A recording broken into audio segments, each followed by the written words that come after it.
Hello students, welcome to my class.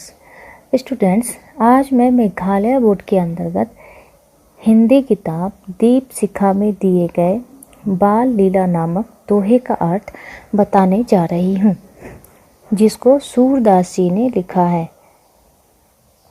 Surdas जी भगवान श्री कृष्ण के बहुत बड़े भक्त थे। सूरदास जी अंधे थे, लेकिन इसके बावजूद भी उन्होंने कृष्ण के बचपन में किए गए कार्यों को और उनके रूप का विवरण बहुत ही अद्भुत तरीके से किया है। इसी प्रकार यहाँ पर दिए गए दो पदों का अर्थ मैं हिंदी में बताने जा रही हूँ। स्टूडेंट्स, यहाँ प्रस्तुत पहले पद में कृष्ण अपनी माँ यशोदा से अपने बड़े भाई बलराम की शिकायत करते हुए कहते हैं कि हे माँ, बलराम ने मुझे बहुत खिजाया है और मुझसे कहते हैं कि तुम खरीद कर लाए गए हो।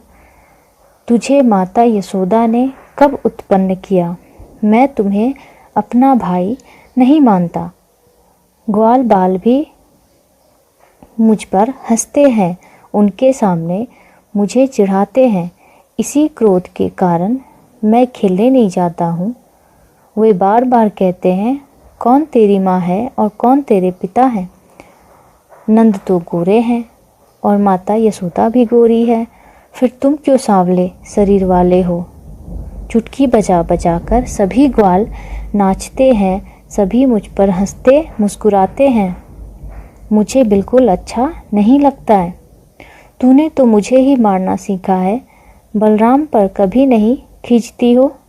कृष्ण के मुंह से यह सुनकर यशोदा मुस्कुराती है और कृष्ण से कहती है, हे कान्हा, सुनो, बलराम की आदत तो शिकायत करने की ही है। वो तो जन्म से ही धूर्त है, उसकी बातों पर ध्यान न दो।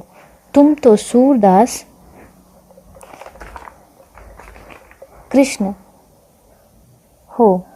मुझे गाय रूपी धन की शपथ है, मैं ही तेरी माता हूँ और तुम मेरे पुत्र हो। हिंदी में बताने जा रही हूँ। दूसरा पद माखन चोरी प्रसंग से है।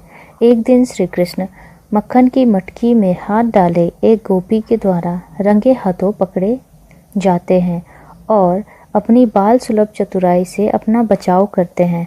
जब उनसे यह पूछा गया कि माखन की चोरी किसने की, तब वे सीधी तरह से नहीं बताते हैं।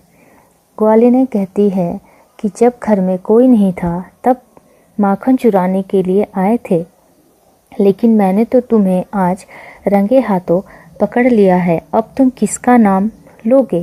क्योंकि तुम्हारे साथ तो तुम्हारे कोई भी साथी नहीं, कोई ग्वाल बाल नहीं है। यह सुनकर श्री कृष्ण अपना बचाव करते हुए बड़ी चतुराई से कहते हैं कि मैंने तो जाना कि शायद यह घर मेरा ही है, इसलिए मैं यहाँ धोखे से आ पहुँचा हूँ। बस माखन की मटकी को झुकाया ही था और सामने आप आ गए। जब कृष्ण ने ऐसा कहा तो ग्वालिन कृष्ण के मुख से यह मृदु वचन सुनकर अति प्रसन्न होती है। यह वचन जो उनके मुख की शोभा को और बढ़ा रही थी। सभी ग्वालिनें अपना मुख दूसरी ओर करके मुस्कुराने लगती हैं और फिर कहती हैं कि हे सूर्य के श्याम, तुम तो इस जगत के विधाता हो, तुम्हारी बातें कौन जान सकता है? हमें भी तुम्हारी बातें नहीं मालूम के प्रश्न उत्तर भी आप प्राप्त कर सकते हैं। Thank you.